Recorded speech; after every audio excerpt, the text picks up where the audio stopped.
Most piano method books introduce students to the treble clef first, but I think that's a mistake. I'm going to be introducing you to the bass clef in this video, and we're going to be starting with the bass clef because I want you to understand how music moves, how the bass notes move. If you have an understanding for how the bass notes move, you have a better understanding for harmonic progression, and it helps you better remember music, helps you better figure stuff out by ear. I just feel like it's better overall to have a solid understanding of bass. So that's where we're starting. So I'm going to be leaning over and working with my computer here. Okay, when I hit this note, you'll notice that on the sheet music above, a note appeared that was on the same line. Well, let me show you with the cursor over here. You see this note here is on this line, the second line from the top. And if we sort of follow that line to the left, we see that it sort of goes right in between those two dots. There's this strange looking symbol right here, this like swoopy backwards C thing, and these two dots. And this line that's going right through those two dots is the F line. So what I played here is an F note on the piano, the note F, and we're going to talk a little bit more about how to find that and stuff like that in a second, but what I really want to explain in this video is that symbol that you see, that symbol right here, this shape here that I'm highlighting with my cursor with those two dots, the stuff that's to the left of the 4/4 time signature, in the bottom line, you see how up here there's like a different symbol, but down here this thing is the bass clef symbol. And when music was first basically starting out to be written, it started out with just a capital letter F, and that capital letter F was on a single horizontal line. And that was just to tell the people who were singing or who were playing the music, hey, any note that appears on this line is an F, and if the note is above it, it's higher than an F, and then if the note is below it, it's lower than an F. And they eventually had to add more lines because they needed more than just 3 notes. But basically what happened, you see what happened there? I ended up creating a whole bunch of notes. But that F shape that was marking that line stuck around, and it got sort of fancier and fancier over the years. Maybe, I don't know, maybe because music was played in churches a lot, or I don't know, maybe someone just decided to get fancy with it.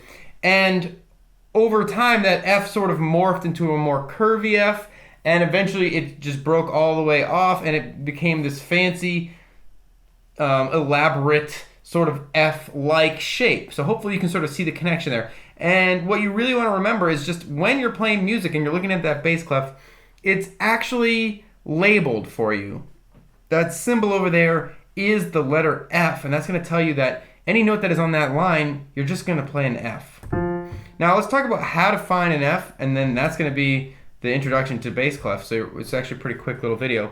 If you look at the keyboard and you recognize the black notes as falling into either groups of 3 or groups of 2, that's a great way to visually begin to understand the keyboard. Now the first white note that is to the left of a group of 3, so find a group of 3 black notes anywhere on the keyboard and move your finger to the first white note that's just to the left. That is always an F.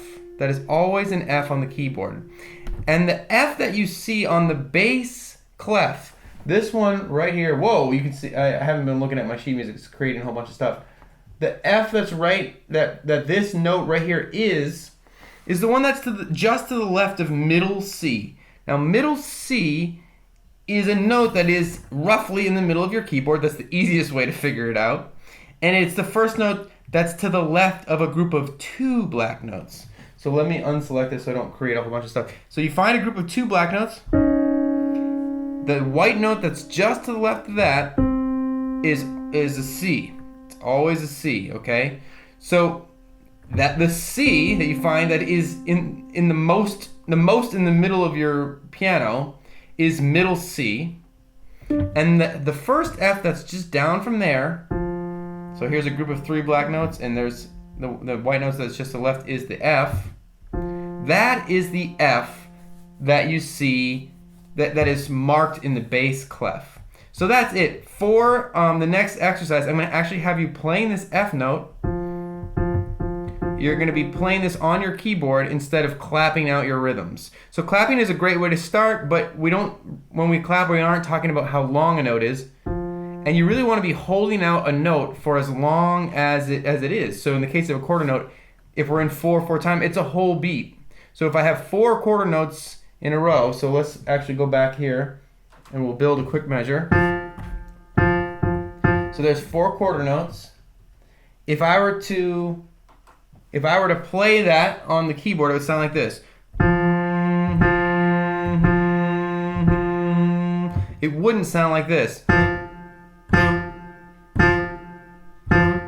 The key difference is that each note is held out for the duration of for the whole duration of the beat.